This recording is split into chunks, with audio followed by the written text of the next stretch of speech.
Hello everyone, this is Gaurav and I welcome you all on G classes. तो आज मैं आप लोगों को एक ऐसे एग्ज़ाम के बारे में बताने जा रहा हूँ जिसका प्रिपरेशन लाखों लोग इंडिया में करते हैं।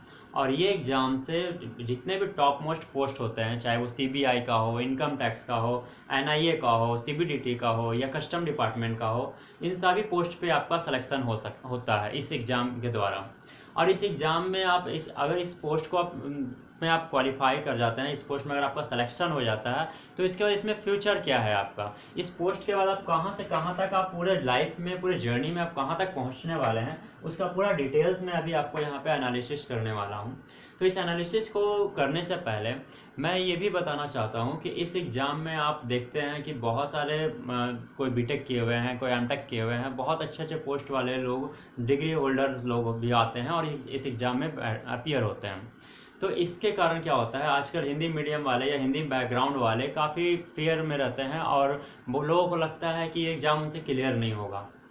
तो ये वीडियो उनके लिए काफ़ी मोटिवेशनल होने वाला है, क्योंकि I will request them to please watch this video till the end. आप इस वीडियो को अंत तक देखिए और हिंदी मीडियम वाले का आज से जो डर है या जो उनको लगता है कि उनका सिलेक्शन नहीं हो सकता है, वो लाखों लोगों से कम्पीट नहीं कर पाएंगे जो कि सीबीएसई बैकग्राउंड वाले हैं या अपने अपने स्कूल के टॉपर्स लोग हैं, तो उनसे वो कम्पीट नहीं कर सकते हैं, उनका सिलेक्शन नहीं हो सकता है। तो उनके लिए ये वीडियो काफ़ी मोटिवेशनल होने वाला है। और for those people who are just preparing for this examination, they should also watch this session, because I will explain here after selection आप कहाँ से कहाँ तक जा सकते हैं इस पोस्ट के द्वारा। सो आई स्टार्ट दिस वीडियो।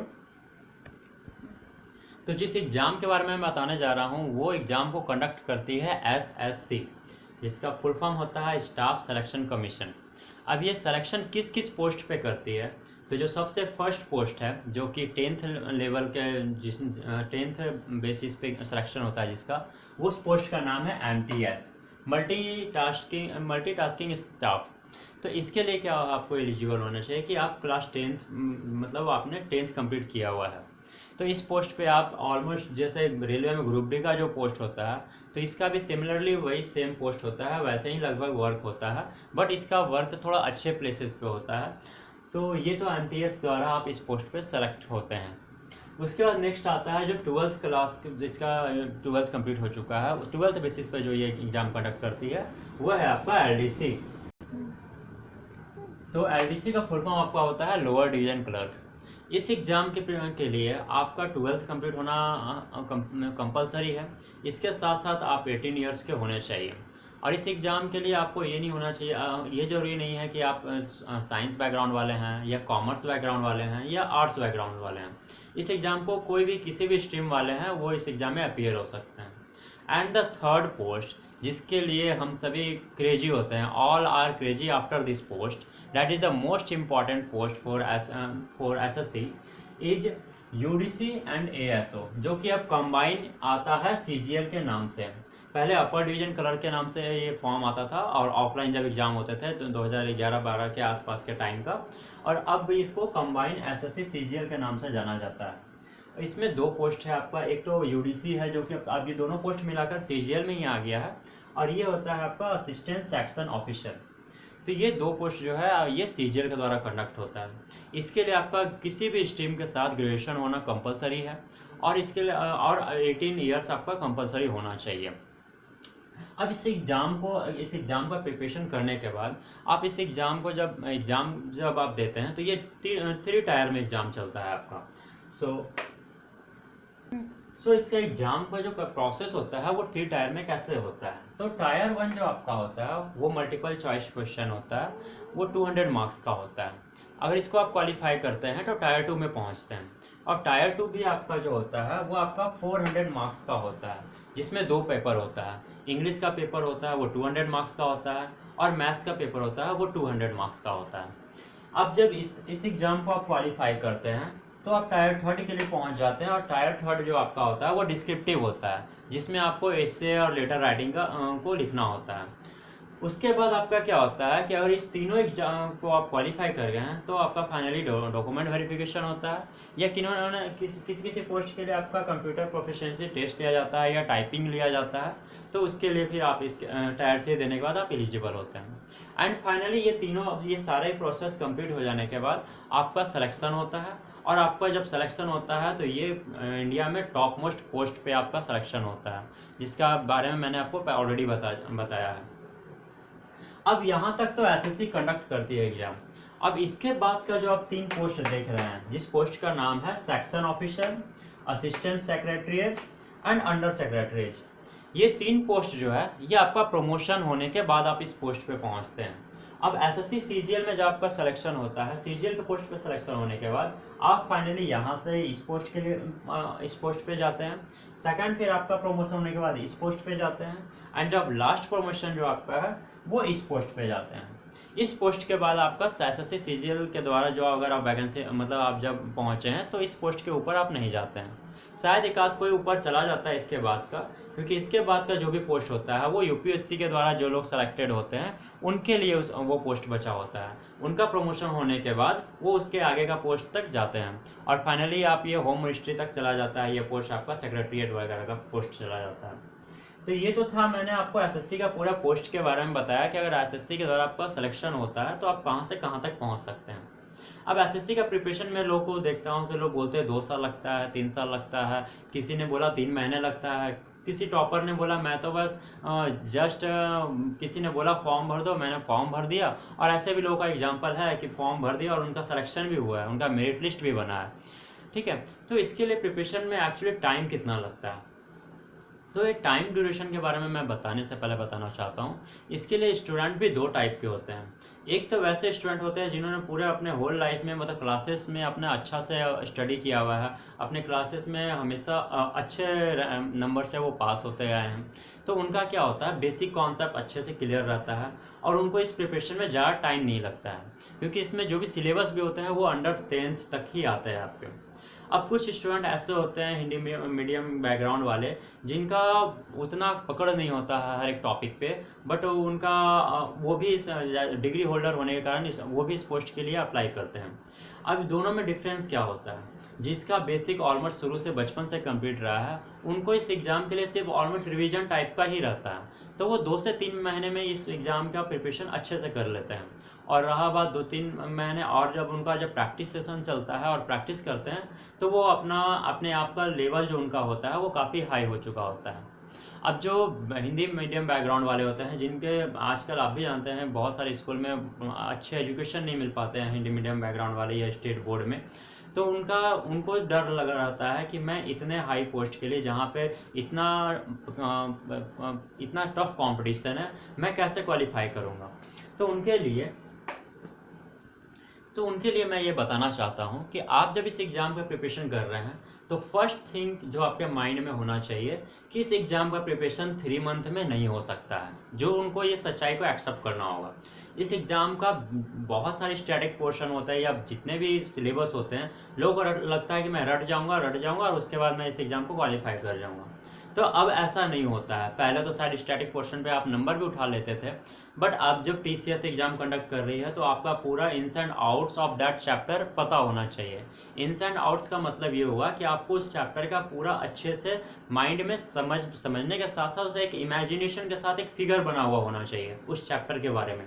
तो ये कब आता है आपका, ये किसी कोचिंग से पढ़ने से नहीं आता है आपको, या किसी के यूट्यूब पे ये 15-20 मिनट का आधा घंटा का वीडियो देखने से आपका नहीं आता है। इसके लिए आपको उस चैप्टर्स का आपको खुद से रीड करना चाहिए और उसके बारे में डिटेल नॉलेज आपको खुद से टाइम देकर गूगल कर या जिस जगह से जिस सोर्सेस से आपको उस पर नॉलेज मिलता है उसे आपको गेन करना चाहिए। उसके बाद मैं बात करूँ तो सेकंड थिंग जो आपका आता है उसमें हिंदी मीडियम बैकग्राउंड वाले उनको लगता है सर इंग्लिश में जो आप क्वेश्चन लिखते हैं वो मुझे समझ में नहीं आता है, तो उनके लिए मैं बताना चाहता हूँ आप एसएससी के एग्ज़ाम जिसे आप क्वालिफाई करना चाहते हैं, जिसमें आप सपना देखते हैं कि इसमें उनका फ्यूचर बहुत ब्राइट होने वाला है, इस एग्ज़ाम में आपका जो सबसे हाईएस्ट मार्क्स का क्वेश्चन पेपर जिस सेक्शन से आने वाला है वो आपका है इंग्लिश। क्योंकि इंग्लिश में आपको 300 मार्क्स के अराउंड या 250 मार्क्स के अराउंड आपका क्वेश्चन आता है। इनडायरेक्टली और डायरेक्टली मैं बताता हूँ ये 300 250 का होता क्या रीजन। 250 या 300 मार्क्स का जो डिटेल एनालिसिस है मैं आपको बताता हूँ।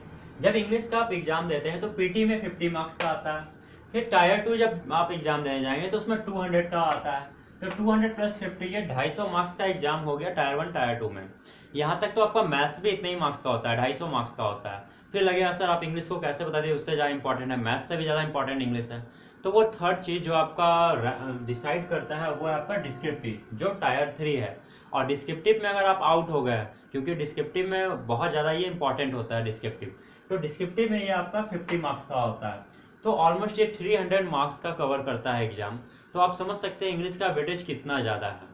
और रहा बात कि आप इंग्लिश मीडियम और हिंदी मीडियम बैकग्राउंड करते रह जाएंगे तो आप इतने बड़े एग्जाम को क्रैक नहीं कर सकते हैं, क्योंकि आप डिस्क्रिप्टिव के बारे में लोगों को मैं देखता हूँ कि वो इंग्लिश का टायर 2 एग्जाम दे रहे हैं और डिस्क्रिप्टिव सोच रहे हैं मैं हिंदी में दे दूंगा, और लोगों का मार्क्स भी आता है। और ऐसा भी देखा जाता है कि डिस्क्रिप्टिव में आप हिंदी में जब मार्क्स एग्जाम देते हैं तो बहुत लोगों को मार्क्स जो है ऑलमोस्ट 60 के आसपास ही वेरी करता रहता है। तो इसके बारे में मैं बताता हूँ। सॉरी, ये आपका टायर 3 जो है आपका वो 100 मार्क्स का होता है। तो जब इतना आपका इम्पॉर्टेंट होने के साथ साथ और जब आप इंग्लिश का एग्जाम देने जा रहे हैं उसमें 200 मार्क्स का जब आपका स्कोरिंग सब्जेक्ट टायर 2 में इंग्लिश है, तो आप बिना इंग्लिश का प्रिपरेशन का आप कैसे इस एग्जाम को क्वालिफाई करने वाले हैं। और तो आप हिंदी मीडियम बैकग्राउंड करते रह जाएंगे और इसके लिए आपको खुद को दोष ना देने के बजाय आप अपने स्टडी पे फोकस कीजिए। आप अपने स्टडी के मटेरियल को इम्प्रूव करते चले जाइए कि आप वैसा क्या चीज़ है जो सीबीएसई बैकग्राउंड वाले करते हैं और आप नहीं कर सकते हैं। बस टाइम ड्यूरेशन का डिफरेंस होगा, और वो टाइम ड्यूरेशन का जो डिफरेंस होगा ना, उनका अगर 3 महीने में कंप्लीट होता है तो उसका रीज़न यही है कि उनका स्कूल के टाइम में काफ़ी अच्छा सिलेबस पे पकड़ था। आप उस सिलेबस को पकड़ बनाने में मुश्किल से मुझे लगता है 5 से 6 मंथ लगेगा। तो आप पहले तो इस टाइम को फ्रेम को हटा लिए कि 3 महीने में एसएससी का आप प्रिपरेशन करने वाले हैं। इसका ड्यूरेशन मिनिमम मैं कहूँगा कि 8 मंथ्स लेकर चलिए।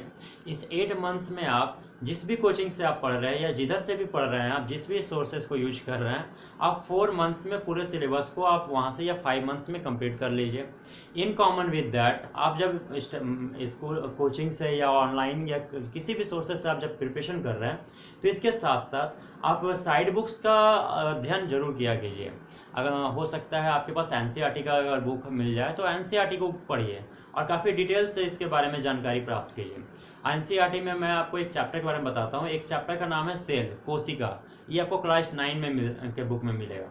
जब इस चैप्टर को आप ओपन करेंगे तो इसके फर्स्ट या सेकंड पेज में येलो कलर से एक पूरा फ्रेम बना हुआ है, उसमें जितना भी डिटेल दिया हुआ है ना, आप प्रीवियस ईयर का क्वेश्चन को देखेंगे उससे बाहर वही उस चैप्टर से सेल चैप्टर से जितने साइंटिफिक नेम हो या साइंटिस्ट का नाम हो या what ever the question is being asked in that exam, वो सारे आप उसी येलो कलर के फ्रेम से ही निकल कर क्वेश्चन आपको प्रीवियस ईयर में मिलेगा। तो जब आप एनसीईआरटी भी बुक रीड करते हैं तो उसके साइड में मेंशन किया हुआ हर एक पॉइंट्स को काफ़ी बारीकी से काफ़ी डिटेल से समझने की कोशिश कीजिए।